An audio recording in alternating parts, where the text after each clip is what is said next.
ভারতের উত্তর পূর্বাঞ্চলীয় রাজ্য ত্রিপুরায় আগরতলায় বাংলাদেশ সহকারী হাইকমিশনে হামলার ঘটনায় ৭ জনকে আটক করেছে দেশটির আইন শৃঙ্খলা বাহিনী। এছাড়া দায়িত্বে অবহেলার অভিযোগে ত্রিপুরার ৩ পুলিশ সদস্যকে বরখাস্ত করা হয়েছে। ভারতীয় সংবাদ মাধ্যম এনডিটিভির প্রতিবেদনে এ তথ্য জানানো হয়।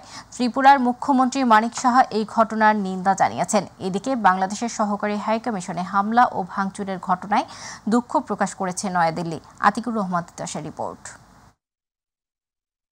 ভারতের উত্তর পূর্বাঞ্চলীয় রাজ্য ত্রিপুরার আগরতলায় বাংলাদেশ সহকারী হাইকমিশনে হামলার ঘটনায় ৭ জনকে আটক করেছে দেশটির আইন শৃঙ্খলা বাহিনী। এছাড়া দায়িত্ব অবহেলার অভিযোগে ত্রিপুরার ৩ পুলিশ সদস্যকে বরখাস্ত করা হয়। ভারতীয় সংবাদ মাধ্যম এনডিটিভির প্রতিবেদনে এ তথ্য জানানো হয়েছে। ত্রিপুরার একজন সিনিয়র পুলিশ কর্মকর্তা বলেন, সোমবারের ঘটনার তদন্তের নির্দেশ দিয়েছে বিজেপি সরকার। এনডিটিভি বলছে, কূটনৈতিক মিশনে হামলার ঘটনার পর আগরতলায় বাংলাদেশ মিশনের নিরাপত্তা ব্যবস্থা জোরদার করা হয়েছে। ত্রিপুরার মুখ্যমন্ত্রী মানিক সাহা এই ঘটনার নিন্দা জানিয়েছেন। এক বিবৃতিতে তিনি বলেন, শান্তিপূর্ণ প্রতিবাদের অনুমতি থাকলেও এ ধরনের কাজ কোনোভাবেই গ্রহণযোগ্য নয়। এদিকে আগরতলায় বাংলাদেশের সহকারী হাইকমিশনে হামলা ও ভাঙচুরের ঘটনায় দুঃখ প্রকাশ করেছে নয়াদিল্লি। এ ঘটনায় সোমবার এক বিবৃতি দিয়েছে ভারতের পররাষ্ট্র মন্ত্রণালয়। বিবৃতিতে বলা হয়, কূটনৈতিক স্থাপনায় হামলা কোনোভাবেই গ্রহণযোগ্য নয়। দায়ীদের বিরুদ্ধে ব্যবস্থা নেওয়ার কথাও বলা হয় বিবৃতিতে। আরও বলা হয়, নয়াদিল্লিতে বাংলাদেশ হাইকমিশন এবং ভারতে অবস্থিত বাংলাদেশের ডেপুটি ও সহকারী হাইকমিশনের নিরাপত্তা ব্যবস্থা জোরদার করার জন্য সরকার ব্যবস্থা নিচ্ছে। সোমবার দুপুরে ত্রিপুরার উত্তর আগরতলায় বাংলাদেশের সহকারী হাইকমিশনে হামলার ঘটনা ঘটে। ত্রিপুরেশ্বরী সনাতন মঞ্চ নামের একটি হিন্দুত্ববাদী সংগঠনের সমর্থকরা সেখানে ভাঙচুর চালায়। এছাড়া বাংলাদেশ মিশনে টাঙানো একটি পতাকা নামিয়ে ছিঁড়ে ফেলে তারা। এ ঘটনার কড়া প্রতিবাদ জানায় বাংলাদেশ। আতিকুর রহমান তিতাস, মাই টিভি।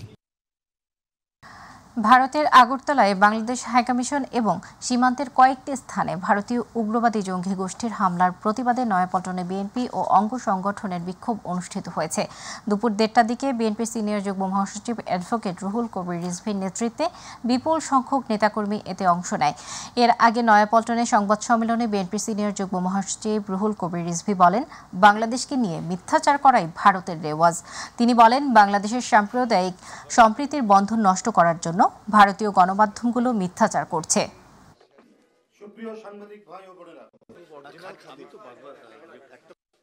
সাম্প্রদায়িকতাকে পুঁজি করে আশকারা দিচ্ছে কট্টর হিন্দুত্ববাদী অপরাধপ্রবণ জঙ্গি গোষ্ঠীগুলিকে। মিথ্যা বলাই এদের রাজনৈতিক ইস্তেহার। ওদের মিথ্যা কথা চেঁচানোর রেওয়াজ দীর্ঘদিনে। আপনারা দেখবেন ভারতের মিডিয়াগুলো খুললে পরেই সকাল থেকে সন্ধ্যা পর্যন্ত অবিরত তারা কোরাস গাইছেন বাংলাদেশের বিরুদ্ধে, অপপ্রচার করছেন। দেশের সার্বভৌমত্বের বিষয়ে কোনো ছাড় নয় বলে মন্তব্য করেছেন সেনাবাহিনী প্রধান জেনারেল ওয়াকার উজ্জামান। তিনি বলেন, সাহসিকতার সাথে যে কোনো পরিস্থিতি মোকাবেলায় সেনাবাহিনীকে প্রস্তুত থাকতে হবে। চট্টগ্রামে বাংলাদেশ মিলিটারি একাডেমিতে রাষ্ট্রপতি প্যারেডে তিনি এসব কথা বলেন। মাতৃভূমির স্বাধীনতা ও সার্বভৌমত্ব অক্ষুণ্ণ রাখার জন্য একটি দক্ষ, আধুনিক এবং দেশপ্রেমের চেতনায় উদ্বুদ্ধ সেনাবাহিনীর গুরুত্ব অপরিসীম। কালক্রমে এই মিলিটারি একাডেমি সুনামের সাথে তার দায়িত্ব পালন করে এবং আজকে এটা একটা আন্তর্জাতিক খ্যাতিসম্পন্ন মিলিটারি একাডেমিতে পরিণত হয়েছে। এই একাডেমি হতে কমিশনপ্রাপ্ত অফিসারগণের নেতৃত্বে শৃঙ্খলা, আনুগত্য, ন্যায়পরায়ণতা ও কর্তব্যবোধে উজ্জীবিত হয়ে বাংলাদেশ সেনাবাহিনী আজ দেশের সীমানা পেরিয়ে বহির্বিশ্বেও উল্লেখযোগ্য অবদান রেখে চলেছে। শুরু হলো নিবন্ধন ফিরে পেতে জামায়াতের করা আপিল শুনানি। প্রধান বিচারপতি সৈয়দ রিফাত আহমেদের সমন্বয়ে গঠিত ৪ সদস্যের বেঞ্চে শুনানি শুরু হয়। এদিন জামায়াতের আইনজীবীরা শুনানি করেন। তারা আদালতকে বলেন, জনস্বার্থের কথা বলে জামায়াতের নিবন্ধন বাতিল করা চেয়ে যারা রিট করেছিল তাদের রিট করারই কোনো এখতিয়ার নেই। রাজনৈতিক উদ্দেশ্যে রিটটি করা হয় বলে আদালতে তুলে ধরা হয়। পরে আদালত ১০ ডিসেম্বর পর্যন্ত শুনানি মুলতবি করেন। জামায়াতের নিবন্ধন বাতিল চেয়ে ২০০৮ সালে হাইকোর্টে রিট করে তরিকত ফেডারেশন সহ আরেকটি ইসলামিক দল। এই রিটের আলোকে ২০১৩ সালে নিবন্ধন অবৈধ ঘোষণা করেন হাইকোর্ট, যা বহাল থাকে আপিল বিভাগেও। যারা পিটিশন করেছিলেন তখন তারা জনস্বার্থে রিট পিটিশন করেছেন, কিন্তু মূলত এটি জনস্বার্থে রিট পিটিশন হয়নি। এটি হয়েছিল রাজনৈতিক উদ্দেশ্যকে সামনে রেখে, এবং তারা যে রিট পিটিশন করেছেন তাদের আসলে এই রিট পিটিশন করার ক্ষেত্রে তারা নিজেরাই রিট পিটিশন যে করেছেন তাদের এই ধরনের কোনো লোকাল স্ট্যান্ডাই ছিল না। তারা জনস্বার্থে বলেছেন, কিন্তু মূলত জনস্বার্থে নয়, করেছেন ব্যক্তি স্বার্থে এবং রাজনৈতিক স্বার্থে। বাংলাদেশের অভ্যন্তরে ভারতীয় সব টিভি চ্যানেলের সম্প্রচার বন্ধ চেয়ে দায়ের করা রিট শুনবেন হাইকোর্ট। বিচারপতি ফাতেমা নজিব ও বিচারপতি শিকদার মাহমুদুর রাজির হাইকোর্ট বেঞ্চ এই আদেশ দেন। আগামীকাল রিট আবেদনটি শুনানির জন্য হাইকোর্টের কার্যতালিকায় আসতে পারে বলে জানিয়েছেন রিটকারীর আইনজীবী। এর আগে সোমবার বাংলাদেশের অভ্যন্তরে ভারতীয় সব টিভি চ্যানেলের সম্প্রচার বন্ধ চেয়ে হাইকোর্টে রিট দায়ের করা হয়। সুপ্রিম কোর্টের আইনজীবী সৈয়দা শাহিন আরা লাইলি এই রিট দায়ের করেন। একই সঙ্গে বাংলাদেশের ভারতীয় টিভি চ্যানেলের সম্প্রচার বন্ধে কেন নির্দেশনা দেয়া হবে না তা জানতে চেয়ে রুল জারির আর্জি জানানো হয়। ইদানিং দেখা যায় ভারতীয় বিভিন্ন চ্যানেলগুলা আমাদের দেশের কোনো একটা চ্যানেল ভারতে প্রচার করে না, অথচ এদের চ্যানেলগুলো আমাদের শহরে প্রচার হচ্ছে। এমনকি এরা মিথ্যা কথা বলা এবং এটা প্রপাগান্ডা ছড়ানো, বিভিন্ন এই সমস্ত কথাবার্তাগুলো আমাদের উস্কানিমূলক বক্তব্য দিচ্ছে, যেটা নাকি এই আইনের পরিপন্থী। 2010 সালে যে বিধিমালা তৈরি করে হয়েছে 2006 সালে কেবল টেলিভিশন আইনের, সেখানে বলছে 9 ধারায় যে বলছে বিজ্ঞাপন যারা দেয় এইটাও অবৈধ। 13 ধারা বলছে বিজ্ঞাপন যেটা দেয় বাংলা দর্শকদের জন্য সে বিজ্ঞাপনটাও কিন্তু প্রচার করা যাবে না, ক্লিন ফিট তারা তৈরি দিতে পারে, কিন্তু মাঝে মাঝে বিজ্ঞাপনগুলো দিচ্ছে, ওষুধের বিজ্ঞাপন দেয়, কিসের বিজ্ঞাপন দেয়, এগুলা আমাদের সমাজের একটা ক্ষতিকর বিষয় আমি মনে করছি। বাংলাদেশ সনাতন জাগরণ মঞ্চের মুখপাত্র ও চট্টগ্রামের পুণ্ডরিক ধামের অধ্যক্ষ চিন্ময় কৃষ্ণ দাস ব্রহ্মচারীর জামিন শুনানি পিছিয়ে আগামী 2 জানুয়ারি তারিখ ধার্য করা হয়েছে। আজ চট্টগ্রাম মহানগর দায়রা জজ মোহাম্মদ সাইফুল ইসলামের আদালতে তার পক্ষে কোনো আইনজীবী শুনানি করেননি। পাশাপাশি রাষ্ট্রপক্ষ মামলাটি শুনানি না করে সময়ের আবেদন করেন। সব মিলিয়ে আদালত পরবর্তী জামিন শুনানির জন্য নতুন তারিখ ধার্য করেন। চট্টগ্রাম আদালতের সহকারী public prosecutor advocate Enamul Haque এই তথ্য নিশ্চিত করেছেন।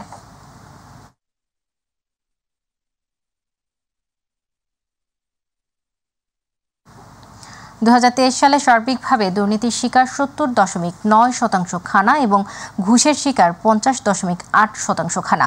সর্বোচ্চ দুর্নীতি ও ঘুষের হার পাসপোর্ট, বিআরটিএ এবং আইন শৃঙ্খলা রক্ষাকারী সংস্থায়। মঙ্গলবার টিআইবি কার্যালয়ে অনুষ্ঠিত এক সংবাদ সম্মেলনে জাতীয় খানা জরিপ 2023 অনুসারে এসব তথ্য জানিয়েছে সংস্থাটি। জরিপের ফলাফল অনুযায়ী 2023 সালে সার্বিকভাবে দুর্নীতির শিকার 70.9% খানা এবং ঘুষের শিকার 50.8% খানা। সর্বোচ্চ দুর্নীতি ও ঘুষের হার পাসপোর্ট, বিআরটিএ এবং আইন শৃঙ্খলা রক্ষাকারী সংস্থায়।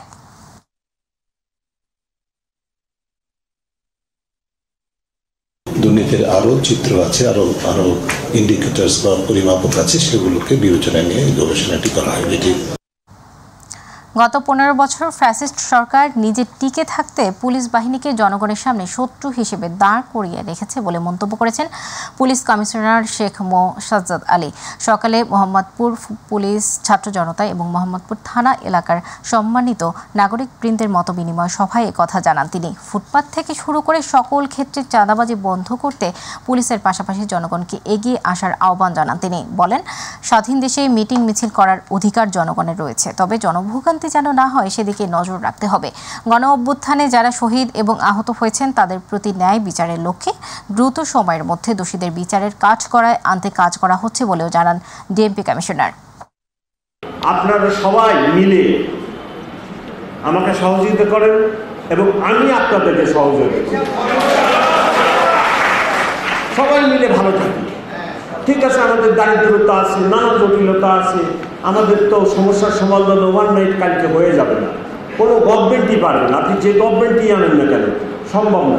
ঢাকা শহরের ট্রাফিক, একটা শহরের রাস্তা থাকার কথা 25%, 25% জায়গা রাস্তায় থাকবে, আপনার আছে 7।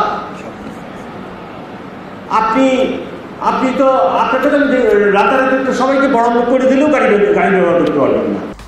মানবতা বিরোধী অপরাধের মামলায় যাবজ্জীবন দণ্ডপ্রাপ্ত ডাক্তার গোলাম সাব্বির আহমেদের জামিন শুনানি পিছিয়ে 12 ডিসেম্বর ধার্য করা হয়েছে। চিফ প্রসিকিউটর দেশে না থাকায় মঙ্গলবার প্রধান বিচারপতি ডক্টর সৈয়দ রিফাত আহমেদের নেতৃত্বাধীন 3 সদস্যের আপিল বিভাগ শুনানির জন্য নতুন এদিন ধার্য করেন। এই সময় prosecutor Gazi MH Tamim appeal বিভাগকে বলেন, চিফ প্রসিকিউটর তাজুল ইসলাম দেশে নেই, আজ এই জামিন শুনানি করা সম্ভব না।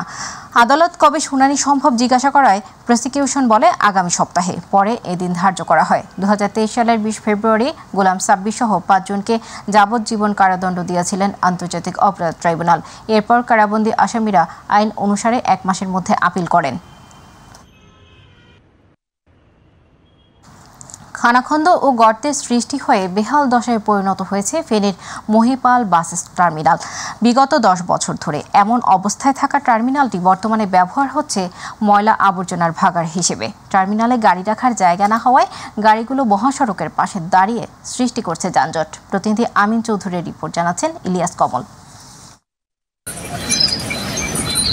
80 দশকের দিকে মৎস্য বিভাগের জায়গায় সড়ক ও জনপথ বিভাগ এখানে টার্মিনাল করার অনুমতি দেয়। প্রায় 1.5 শতক জায়গায় এটি নির্মাণ করা হয়, যেখানে কয়েকশো গাড়ি একসঙ্গে রাখার ব্যবস্থা করা হয়েছিল। বর্তমানে টার্মিনালটি দেখাশোনা করে ফেনী পৌরসভা। প্রতি বছর ইজারা দিলেও সংস্কার ও মেরামতের কোনো উদ্যোগ নেই। বিগত 20 বছর ধরে মহিপাল বাস টার্মিনালে কোনো প্রকার উন্নয়ন করা হয়নি বলে অভিযোগ জানান বাস ট্রাক মালিকরা। পরিবেশন সুন্দর নাই, ময়লা পানিলে এটাই না, গন্ধলে মানুষ চলতে পারে না। স্ট্যান্ডে ঢুকাইলে তো হাইয়ে না, রাস্তা ভাঙে। ফেনী টার্মিনালটা যেভাবে আছে আর বিগত 15 বছর ধরে গাড়ি চালাচ্ছি, যেমনি আছে ওখানে এমনি রয়েছে। অনেকগুলো পরিবহন ইন্দা থাকে, কিন্তু আসলে কোনো স্ট্যান্ডে কোনো কাজ হইতেছে না। বর্ষাকালে পচা পানিতে টার্মিনাল ডুবে যায়। যাত্রী সেবার জন্য নেই টয়লেট ও ছাউনিও। পৌরসভার মেয়রের সাথে মিটিং করেছি, প্রশাসকের লগে মিটিং করেছি, ডিসি অফিসে বলেছি, ও জায়গায় গেছি, কিন্তু কোনো সুরা হয়নি। জায়গা সংক্রান্ত জটিলতায় সংস্কার করা যাচ্ছে না জানিয়েছে পৌর কর্তৃপক্ষ। তবে জেলার প্রশাসনিক কর্মকর্তাদের নিয়ে জায়গা জরিপ হয়েছে, শীঘ্রই সংস্কার কাজ শুরুর চেষ্টা করা হবে। প্রয়োজনীয় ব্যবস্থা করেছেন, মাপজোক গ্রহণ করেছেন এবং আজকের মধ্যেই প্রপোজাল যাওয়ার কথা জেলা প্রশাসক কার্যালয়ে। কন্ডেম ঘোষণা করার পর পরবর্তী কার্যক্রম খুব দ্রুতই গ্রহণ করা হবে। উন্নয়ন কার্য টার্মিনালের জন্য নতুন জায়গাও দেখা হচ্ছে জানিয়েছে জেলা প্রশাসন। একই সঙ্গে যানজট নিরসন ও বাস টার্মিনাল বিষয়ে দ্রুত সময়ে মেরামত সহ চলাচলের উপযোগী করার জন্য প্রয়োজনীয় ব্যবস্থা নেওয়ার আশ্বাস দেওয়া হয়। যত দ্রুত সম্ভব সেটি ব্যবহার উপযোগী করা যায় কিনা সে বিষয়ে আমরা কাজ করছি, এবং সেক্ষেত্রে পৌর কর্তৃপক্ষ যদি জেলা প্রশাসনের সহায়তা চায়, আমরা সব ধরনের সহযোগিতা দিতে প্রস্তুত আছি। টার্মিনালটি সংস্কারে সরকার দ্রুত ও কার্যকর পদক্ষেপ নেবে, এমনটাই প্রত্যাশা নাগরিকদের। ইলিয়াস কমল, মাই টিভি।